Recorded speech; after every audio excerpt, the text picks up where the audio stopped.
Hello everyone, Science Viking here, and it's time to begin the next episode of Myth 2 Soulblighter. Well, let's see what the next level has in store for us. Monday, September 15th, Gonan's Bridge. Leave it for the torches, lads, and make haste for Gonan. Kruniak's words soon spread through the entire camp, and men began hurrying in all directions. Moments before, the runner sent to warn Tallow had returned, only to tell us that Tallow, along with every other village and town along the northern border of Forest Heart, had been ravaged by the undead. Even worse, the enemy is amassing a huge army less than a day's march from here. Kruniak believes they are coming to recapture the keep. The commander has sent me and a group of dwarves ahead of our main force to stuff Gonan like a turkey. I was unsure of his meaning until we reached Gonan's Bridge, and the dwarves began to load the bridge with satchel charges. Apparently he plans to destroy the bridge behind us once we are all across, to make pursuit more difficult. Kruniak and some other men stayed behind to put the keep to the torch, thus preventing it from falling back into the hands of the enemy. As we began our ascent into the foothills of Cloudspine, I turned back and saw the blaze well underway. And that is when I noticed movement around the keep. I thought I knew what fear was, or that I had known fear. I was wrong. This night I have experienced true fear. The army of the dark is upon us, and it has no end. They march toward us shoulder to shoulder for as far as the eye can see. The very earth must be crying out at the damnable weight of them. That's terrifying.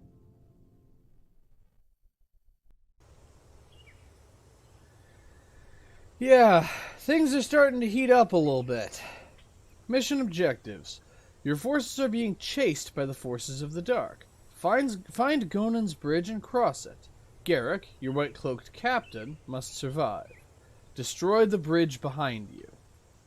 And level-specific hints. Get moving and keep moving. If you don't reach the bridge fast, you'll have a lot of company. 2. Don't hesitate to sacrifice a unit or two or leave them behind in order to save the rest. 3.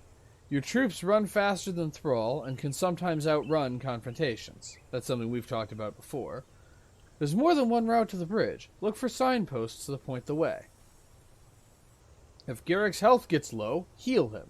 Yep, because in this level, for the first time, we have the ability to heal people. A journeyman's cloak protects him from being paralyzed, but not wounded, by a white explosion. Yep, and those of you who are familiar with this game, or with the previous game, that's going to jump out at you. Yep, we're going to be dealing with whites in this level. And a journeyman can heal a white, preventing it from exploding and rendering it harmless. Well, let's let this skit play out. He's dead, Garrick. If we don't get moving, that horde is going to be on top of us. Yep, let's get moving. But before we get moving, I'm going to quick get us up a fresh recording file. I will be back in a moment.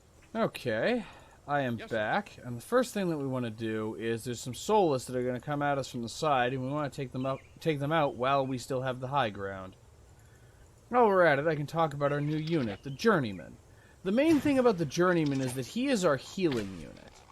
So, he has 6 of these things. These are mandrake roots, which he can use to heal people who have been injured. He just use his special ability, and we've already managed to lose an archer or a bowman because I wasn't paying attention. Wonderful. So, Yes, sir. that's going to make things harder. May as well grab his fire arrow. This is what happens when I'm too busy talking about my journeyman to pay attention to the fight. So, the journeyman can actually make a pretty big difference because he can heal units that are on the edge, so that rather than having to keep a unit out of combat or let them die, you can just heal them. The other thing is, the journeyman can only fight in melee, but he's actually pretty tanky. He's not like what you'd expect from the fragile healing unit. He can soak up a decent amount of damage and can actually hit reasonably hard, too. I think he does less damage than a warrior, but I believe he has more hit points than a warrior, though I might be wrong about that. The other thing is, the journeyman is completely immune to paralysis. So, While the main campaign doesn't make use of this, some fan-made missions do. Journeymen cannot be paralyzed by the Ghast's paralysis effect. And there's another paralysis effect that was mentioned in the level hints that's introduced in this level that the Journeyman is also immune to. So that can actually be surprisingly useful because stun can be pretty debilitating, can be pretty decisive in a fight. And so having at least one unit that's immune to that effect can be very helpful. Now, another new unit that's being introduced in this level is Wights. Wights explode.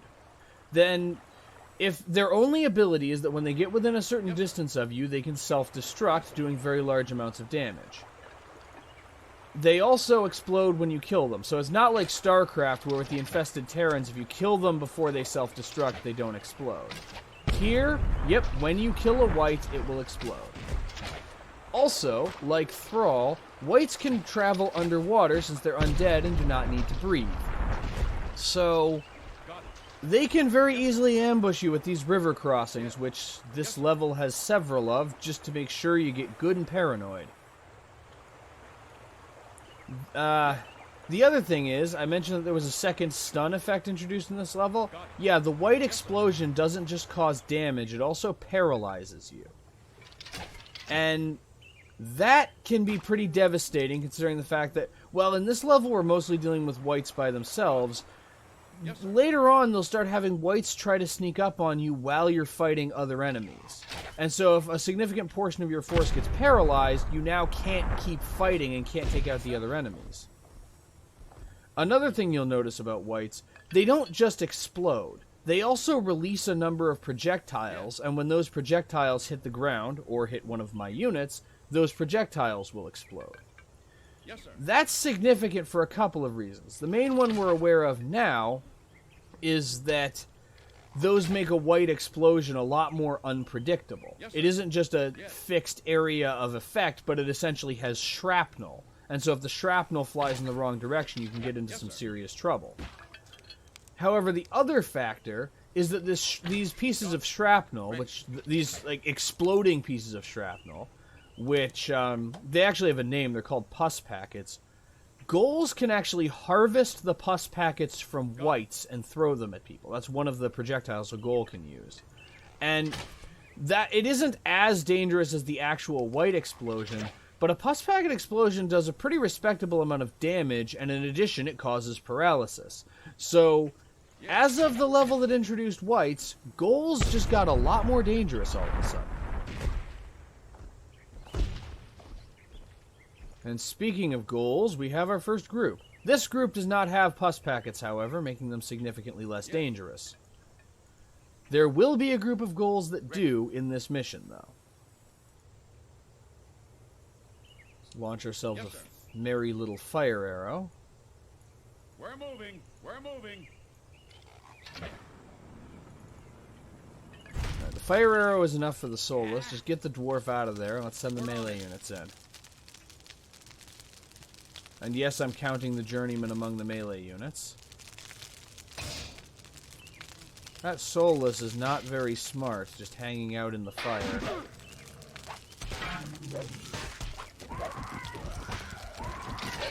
Perhaps he's savvier than I gave him credit for, considering the fact that he survived. Yes, sir. Yeah. Alright, you guys just ignore that while the bowmen take care of the soulless. However, another threat in this area is Thrall. They're in small groups, but they can still create trouble. The issue with a lot of the enemies... The thing about the enemies in this level is they're mostly designed more to slow you down than they are to actually kill you. So the individual groups aren't that dangerous, but it takes time to fight them, and that time allows the Horde to catch up to you. And if the Horde catches up to you, you're in some serious trouble. Though even then, you can usually just outrun them, so the Horde isn't that dire of a threat. They're more this kind of constant pressure throughout the level.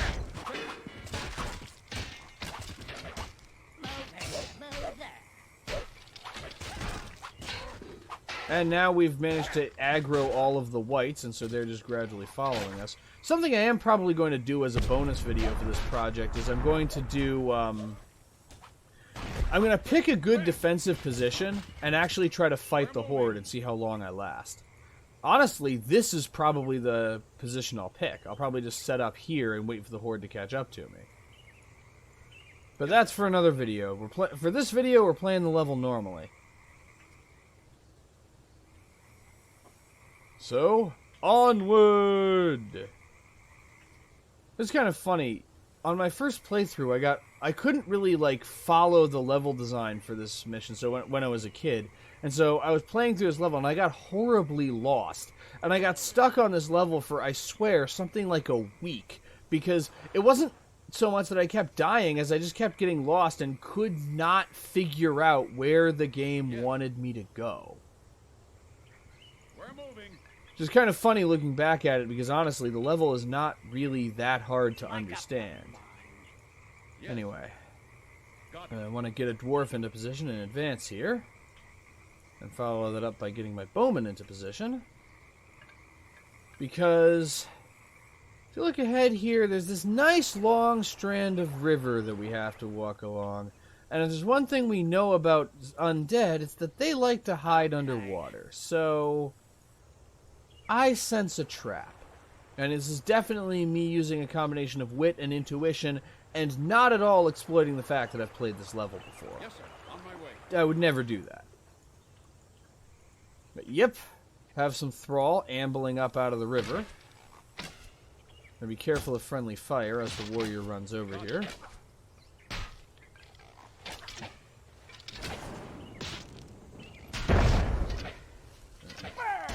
Switch the bowman over to targeting the more damaged thrall. Without retreating, we probably won't be able to take all of the thrall out with ranged combat. And if we have to retreat to gain more distance, it'll just take too long. So let's let the warriors finish the job. And the journeyman still hasn't killed anything yet. Don't worry, you'll get your chance. And now I have the first guy I want to heal, Beryl the Unworthy. Well, he seems worthy enough to me. Let's get him some healing. And yeah, the heal only restores you up to about 90% of your maximum health. It doesn't actually fully heal you. Yes, sir. Still can be pretty helpful, though. We're moving. Alright. And it might really seem like there's an ambush in this water, but there actually isn't. We already triggered the one ambush we're going to have to deal with. Yes. So now we just need to cross.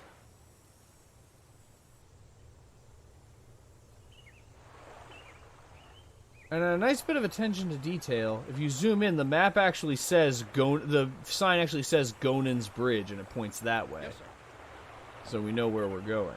Yes.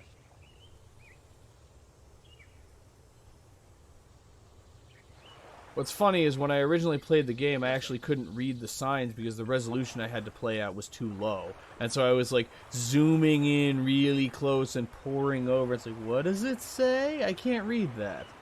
We're moving. Yes. Yes, sir. Okay. And now for our last really serious fight for this mission. You can see there are pus packets littered along the ground up here. This is meant to telegraph to the player that, yep, the enemy ghouls have pus packets now. Be careful. Okay, this is mostly going to be done by the archers, the journeyman, and the dwarf. We're moving. Ready.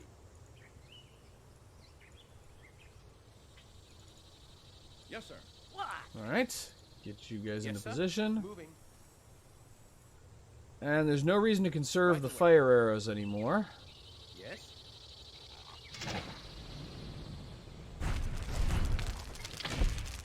Okay.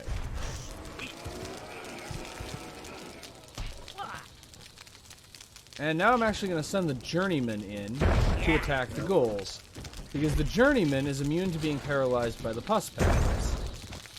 And paralysis is the main danger associated with the pus packets. They don't do that much damage. Yeah. The other threat pus packets have isn't really significant in this level, but pus packets can actually detonate satchel charges. And so you'll encounter enemy ghouls that are carrying satchel charges. That's another of the things that ghouls can pick up. And then pus packets to detonate the satchel charges. So a bunch of ghouls will run up to you. The first few of them will all throw satchel charges at you, and then one of them will throw a pus packet, setting it off in this huge conflagration. And that, to put it technically, tends to cause problems. And we have reached Gonan's Bridge. And we have a nice group of friendlies here to indicate to us that this is Gonan's Bridge. And it's just like we were promised, it's lined with satchel charges. And they were even kind enough to provide us with a couple of dwarves, so in case the dwarf that started the level with us has been killed, we still have a dwarf to set off the satchel charges. Yes, sir. So just retreat across the bridge. Yes. Took you long enough, Garrick. New units received. And Yes, sir. Yes, sir. make very sure to wait until your own units are off of the bridge before you blow it up. Come on, Soulblighter. Come on, move it. Yeah. Don't have all day. We don't have all day because the Horde has been magically teleported to be right behind us. This allows us to have a big, epic confrontation with them right at the end of the mission. So, no matter how far ahead you were of the Horde, now they're right behind you. Over here. I want you guys to pull back. Now, all you have to do to win the mission is to blow up the bridge. However, I want to do something a little more impressive than that. So let's just wait for them to get all bunched up on the bridge. Just gather together. Okay. Come on, suckers. And now I just need to detonate the bridge. Come on. And there we go. And we get to take out the Horde and the bridge. You can tell I got a little nervous when the first grenade failed. Yeah, that's another bit of unpredictability in this game. If a dwarf is injured during his throwing animation, it can cause him to drop his grenade or otherwise cause it to fall short. That can create problems. And kill ratio of 69 to 1, because we only lost one guy, which is our one bowman. And you'll notice...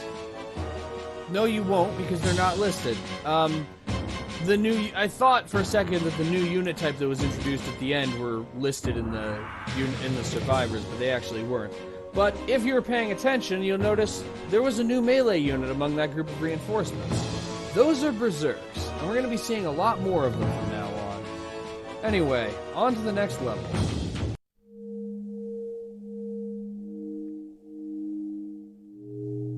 Wednesday, September 17th, Plain of Scales. Kruniak is dead. Our Sergeant Garrick says he saw the commander and half of the color guard running like hell back through the lines, ordering a general retreat. When Garrick caught up with him, Kruniak collapsed. He had been holding his guts in with his shield. Kruniak's last words were of the bravery of the color guard, who had given their lives trying to save him, even as Soulblighter had delivered the killing blow. Ooh, title Soulblighter. I have not heard that name since the days of my youth, when my grandfather would tell me stories of the Great War. According to legend, Soulblighter was killed in the last battle of that war, when Balor's severed head was thrown into the Great Devoid and the armies of the dead collapsed. But after the horrors I have witnessed so far, no tale is too terrible to be believed. And if Soulblighter is alive, and the minions of the dark have risen to do his bidding, the events of the last few weeks begin to make sense. All of us agree we must reach Madrigal and King Ulrich soon, but it would take months to get to Madrigal on foot. Garrick believes there is a world knot directly west of us on the other side of the cloud spine. Although it was destroyed during the Great War, the dwarves seem confident they will be able to repair it. This I will have to see for myself. As we were breaking camp, Garrick handed me a journal he had recovered from Kruniak's belongings. The commander must have taken it from one of the Baron's libraries.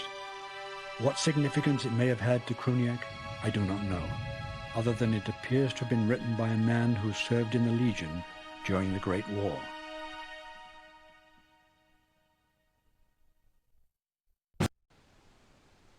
The journal is actually rather significant. If you notice, all of the level intros are journal entries. The same thing was true in the first game, where the level intros were just journal entries from a soldier who was fighting in this war.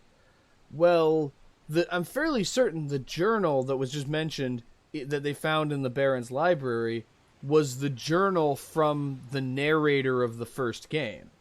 And in later level intros, our narrator will actually will actually reference the events of that journal. Anyway, so you got the gist from the level intro. We need to find the world knot and we need to fix it. So, mission objectives. Reach the world knot with your dwarves. Use the dwarves to repair it. Enter the world knot to escape. And our level hints are: you can bait the enemy with a fast melee unit to draw fire away from your bowmen, or to give your long-range units more time to wear down enemy formations. It's dangerous to keep more than a few dwarves in a group. Use as many dwarves as you've got to repair the world knot quickly. With the dwarf selected, click on any large fragment of the knot. He will put it in place and then wait for your next command. Yeah, we have 6 dwarves. What could possibly go wrong? And we have another new unit. They were in the previous level, but they didn't really do anything. That unit is Berserks. Berserks are faster than warriors, they attack faster than warriors, and I believe they do more damage than warriors. But as you can guess from the fact that they have no armor and traded the shield in for a really big sword, they're kind of fragile. So, overall, they're an upgrade relative to warriors. They're genuinely a stronger unit than the warriors are, but they do have the disadvantage of being significantly more fragile. Let's go. And also, they move kind of fast, which has a tendency to play havoc with your formations. Though there are things you can do with Berserks specifically because they're really fast. In this early portion of the level, there aren't a whole lot of enemies, so it's just a matter of walking, or if you're a Berserk, running in the general direction of the world knot. And we have some soulless, and we really do not want to fight them while they have the high ground like that. So I'm just going to keep my distance, and if we get their attention, we can fight them, but if we don't, all the better. Because, after all, this game is all about avoiding conflict wherever possible. Okay, looks like we have their attention. Yes? You guys get into formation 2. Quick lob a fire arrow at them. Yes, sir? Actually, you do that.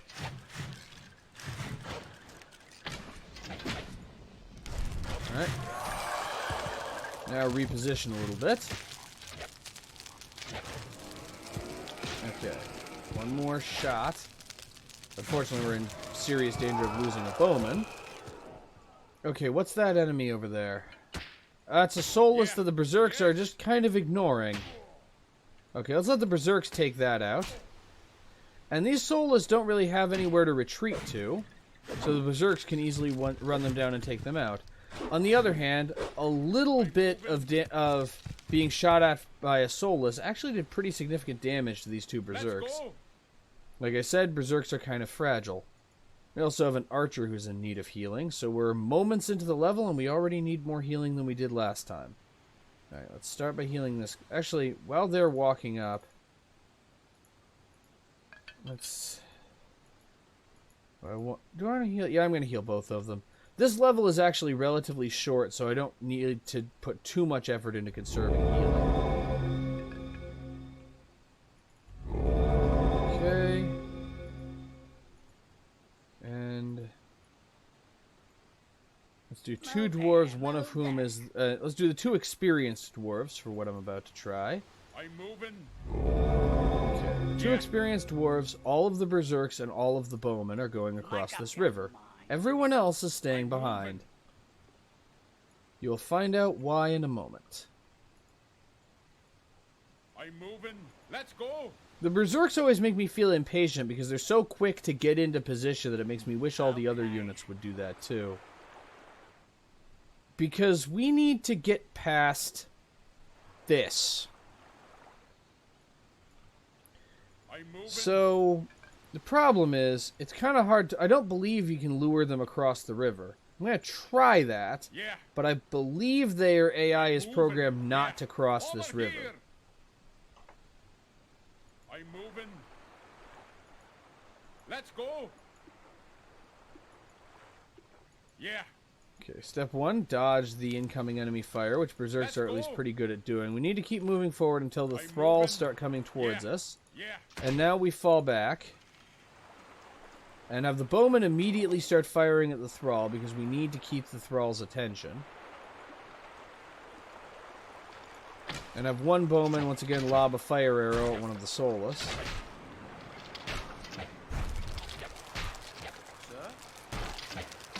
Okay, it looks like we have the enemy's attention.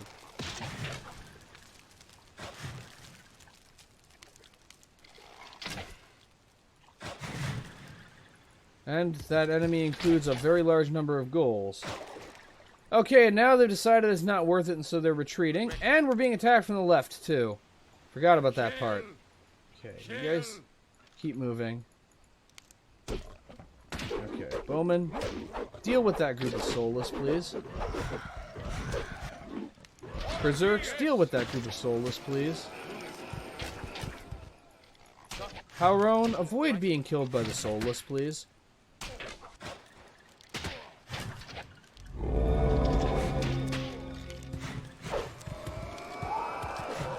As you can see, though, the problem is the enemy will not actually cross the river.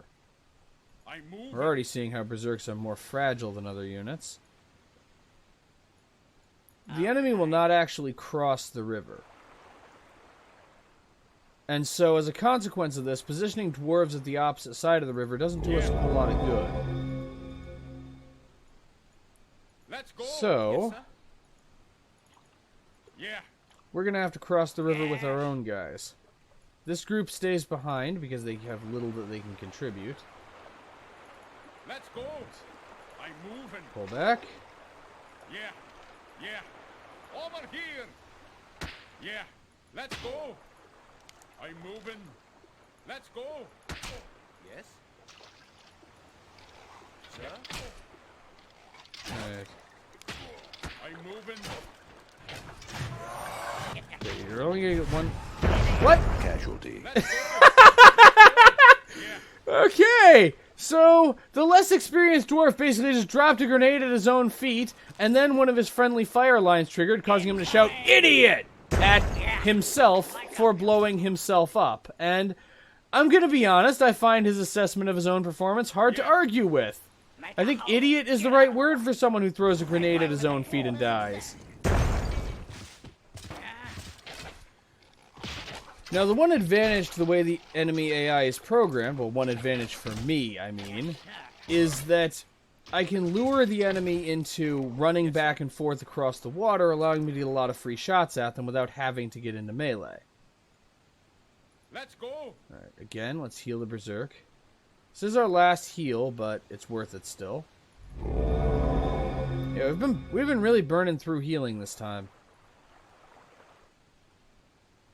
Okay, I'm just gonna gamble that these goals don't have pus packets. If they do, we're in some trouble. They don't.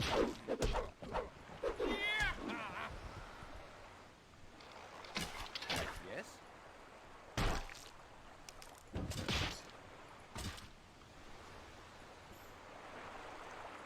Move here, move there. Keep moving forward. And the enemy appears to be retreating, which I assume means that we win and can't possibly be them luring us into a trap or a false sense of security. Let's go.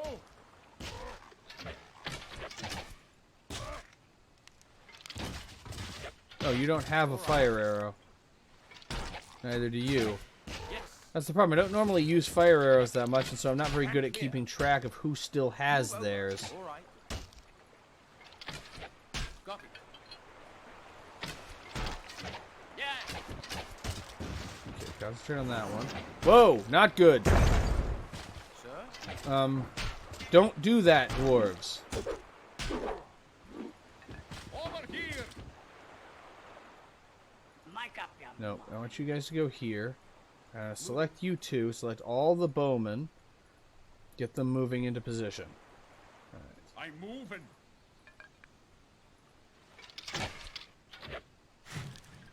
Okay. And just keep Ready. tormenting them with fire arrows.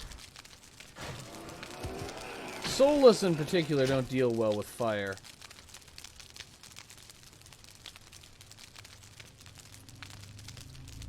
Alright. I'm Go on for it. another Step one. aside. Got it. That was probably going to hit the tree, and yep.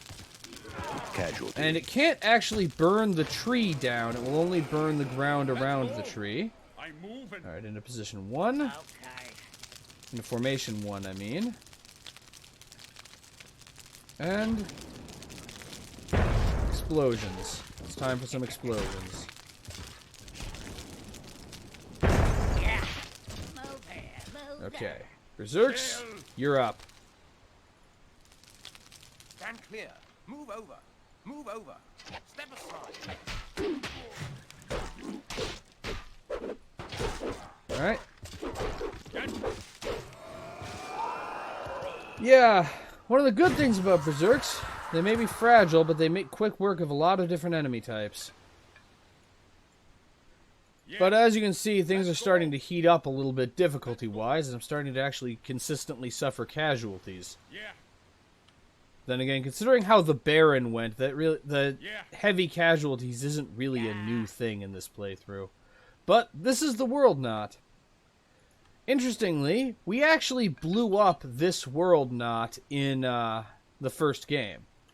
There's a mission where we destroy it to prevent the enemy from using it, and now we're repairing it so that we can use it ourselves. Oh, how things change. Grab those stones and get to work. We haven't a moment to lose. Yep, and also the Berserks are very, very, very Scottish. Okay, I'm just going to send the Berserks after these Soulless to prevent them Yes. from taking out the Dwarves. I'm moving. We'll do it. Gotta be careful, though. We'll But do it. I'm moving. I'm not even sending the Berserks to I'm kill moving. the Soulless. I just need Yeah. them to prevent the Soulless from damaging the Dwarves. Alright. Our heroic Claymore-wielding meat shields. Move over. Okay, just pull back, pull back. I'm moving. The knot is fixed. Into the knot. I'm moving. It's almost Let's fixed. Go. There's one more. Let's go. There, we did it. Let's go. The world not is fixed. Hurry. And, yep, just run into the teleporter and get out of the way. Because we are not in a formation where we can handle fighting those guys. So let's just we're just gonna nope out of this one.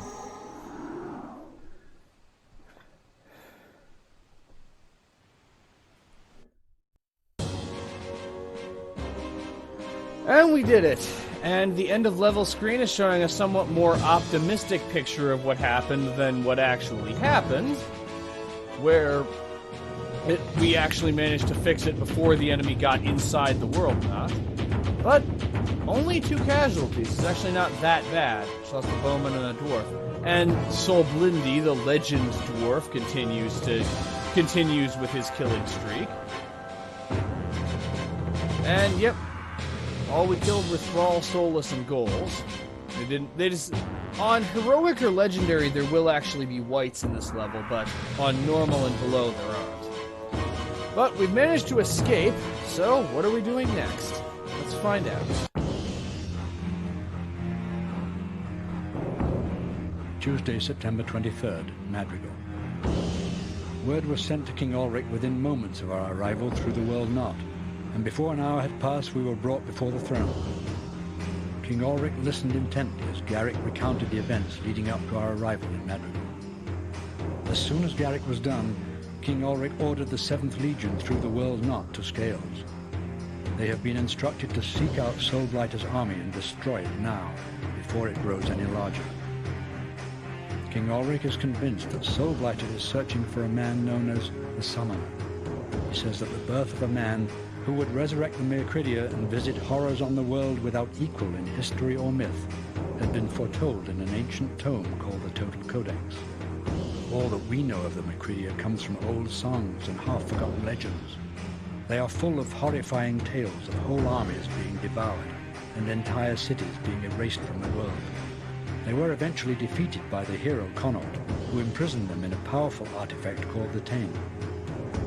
King Ulrich says we must travel through the world knot to Covenant and retrieve the total codex from the newly rebuilt library. He says that with the codex we may be able to find the summoner before Soulblighter can. According to the journal, a similar expedition was undertaken during the Great War. It seems ironic that 60 years later we will be going through the same world knot to retrieve the codex once again.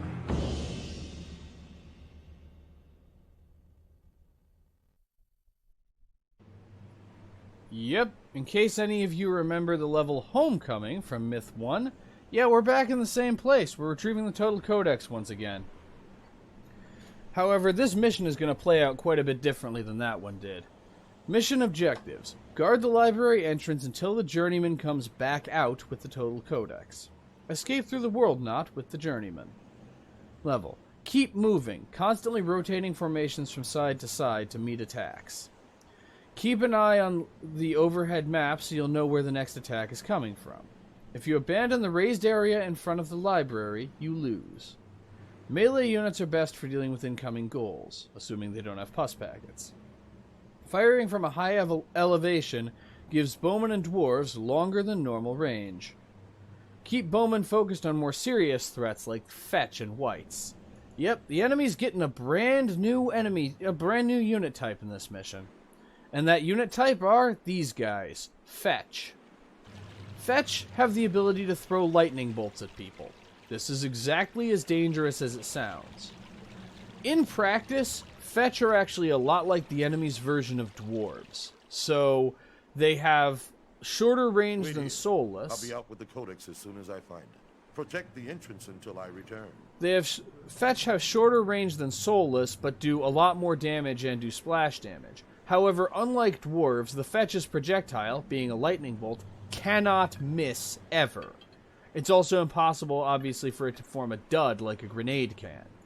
So, Fetch are actually considerably more dangerous than dwarves.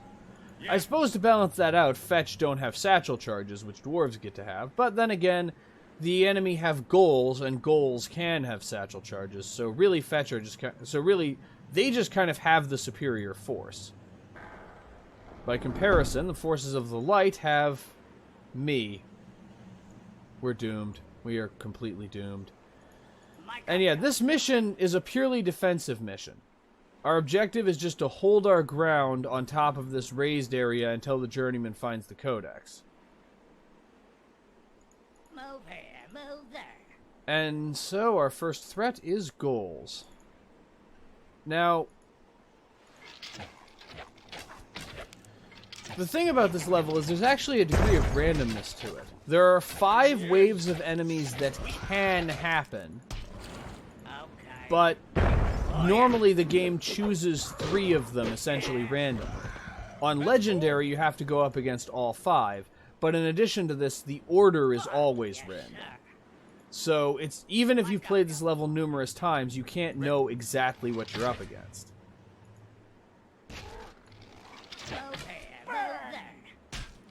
Also, on a personal note, this has always been one of my favorite levels. I've personally always had a bias in favor of what I always used to call the kill everybody levels. But particularly the levels where you're defending a position somewhere and you just have to fight off wave after wave of attackers. Those are the levels that always stuck out to me and were always really fun. Okay, get rid of the last thrall on this side and start firing at the goals.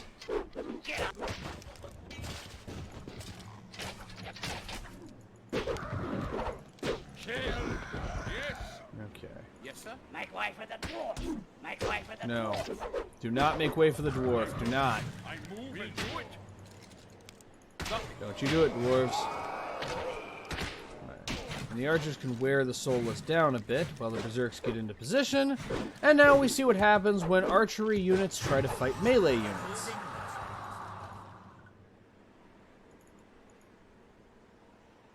And that's the end of wave number 1, I believe. Yeah. Gotta keep an eye on the mini-map because you really do not know what the enemy will do next. Let's go. Unfortunately, what they are intent on doing appears to be nothing. Oh, now we got something. That something is soulless getting into position. I don't think we have to fight them yet. Yeah, they're just guarding the world knot. This architecture might look a little familiar to some of you, and this is the world knot. This is our exit. Once we have the Codex and the Journeyman, we need to exit through that world knot. I'm moving. Also, fire arrows are considerably less useful in this mission than they were in previous missions because, well, stone doesn't really make for the best fuel. Yes. Go after the goal that's farther away. Oh, yeah. Ah, whites. How I missed you. And our first fetch of the day. Fetch are the highest priority. Fetch are always the highest priority. If there are fetch, killing them is the highest priority. See if I can catch the fetch in the explosion from that white. I can! Yeah, the white explosions can cause friendly fire too. And so just like how your dwarves can cause you all kinds of trouble if you're not careful, if you are careful, you can use the enemy's whites against them. And that's our first dead fetch, and we need to get out of here. We need to get some distance. Where are the dwarves? There they are. Somehow my vision failed to register that that was dwarves and not just gore. There we go. Yeah, this is a very dynamic level. That's one of the fun things. Ironically, the defensive levels, in my experience, are more dynamic because the game doesn't usually give you a lot of time to set up, and so you have to just react to what is happening. Yeah. Ready. And I've always found that more entertaining than I've always just found that more exciting than the levels where you methodically take the enemy apart. Those can be fun, but just I've always preferred these. Yes, sir. Come on. And the fetch is desperately struggling to find his mark. It's like, where am I supposed to stand? I could have sworn I was around here somewhere. The soulless are just waiting. I guess they know that we're gonna make. I guess these guys are here in case we make a break for the world knot, as if they could stop us. Okay, let me see if we can help this fetch find the place he's supposed to be operating out of. Let's give him an arrow pointing to the area where he's supposed to stand, or maybe a couple of arrows.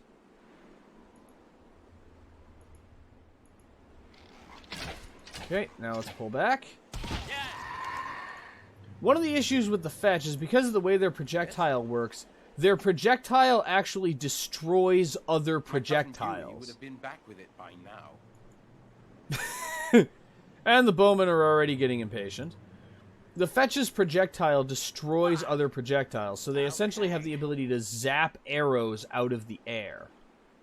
This can be a really serious problem because it means that once a fetch starts attacking something, it's very difficult to make it stop until the thing it's attacking is dead. And the ghouls are getting ready. And yet more fetch.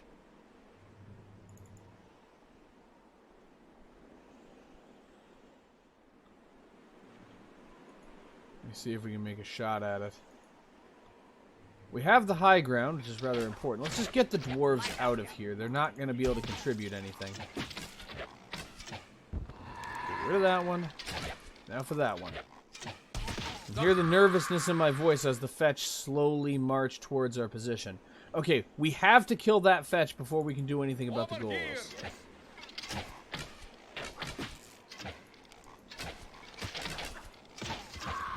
Okay.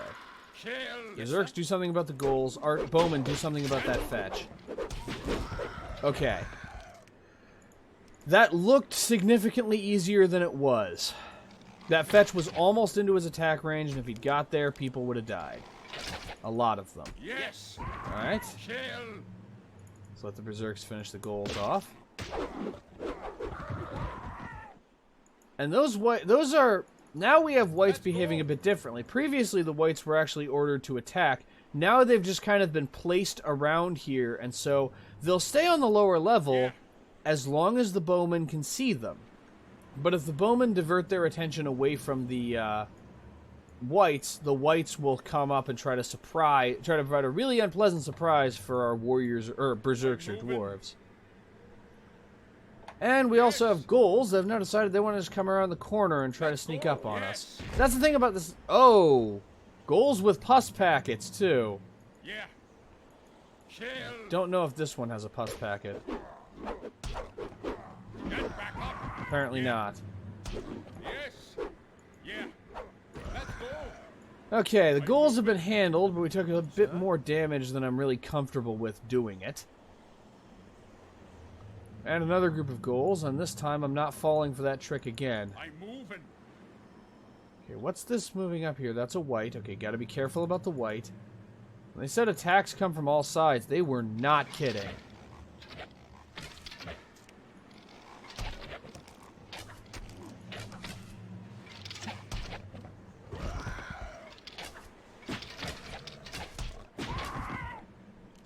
Okay, pull back. Go. Yes.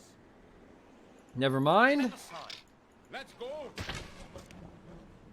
I'm moving, chill. Move over. Got it.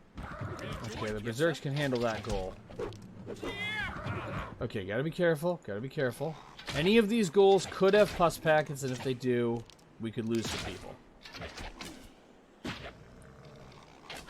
Yes. Okay. I'm moving. Also, the most important thing to do is to watch the map.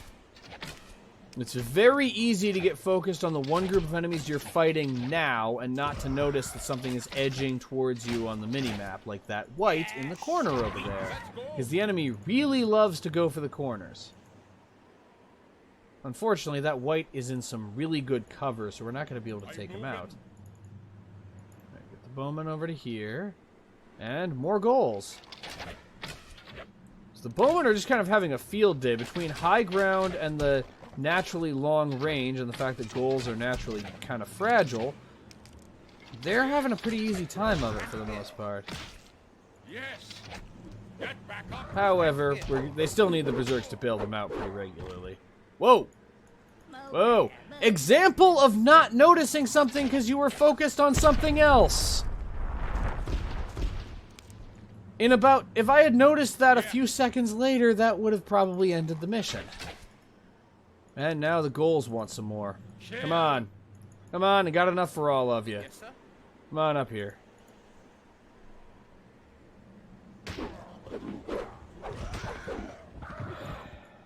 Yeah, important thing to remember if you ever play this game, the white AI will drive you crazy. The white AI will gradually reduce you into a shaking paranoid wreck. You'll gradually just become convinced they're always there. They're always watching, waiting, waiting. I'm not crazy, you're crazy. Okay, and that's the journeyman. We can see the blue dot on the mini-map. The journeyman has found the codex. Now we need to get out of here. Let's go. I've got it. Now quickly, to the world knot.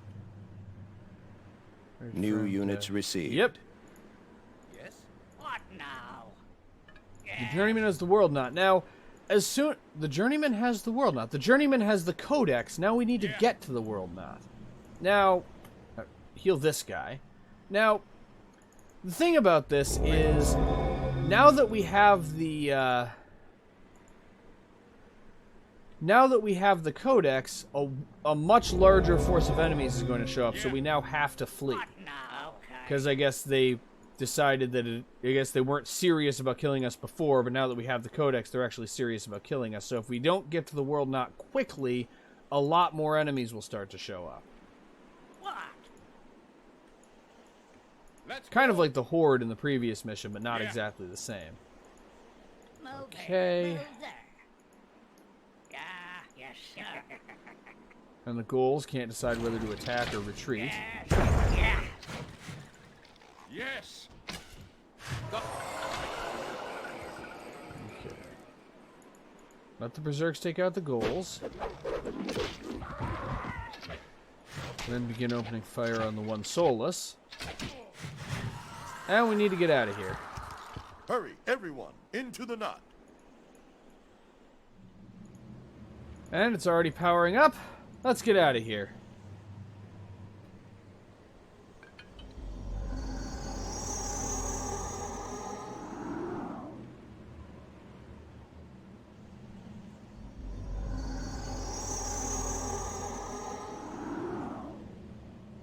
And now we get a taste of the enemies that were massing to take us out if we didn't retreat through the world knot.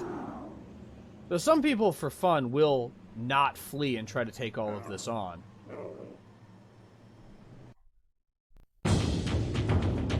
But we won! And for the first time in this episode, I managed to do it with no casualties.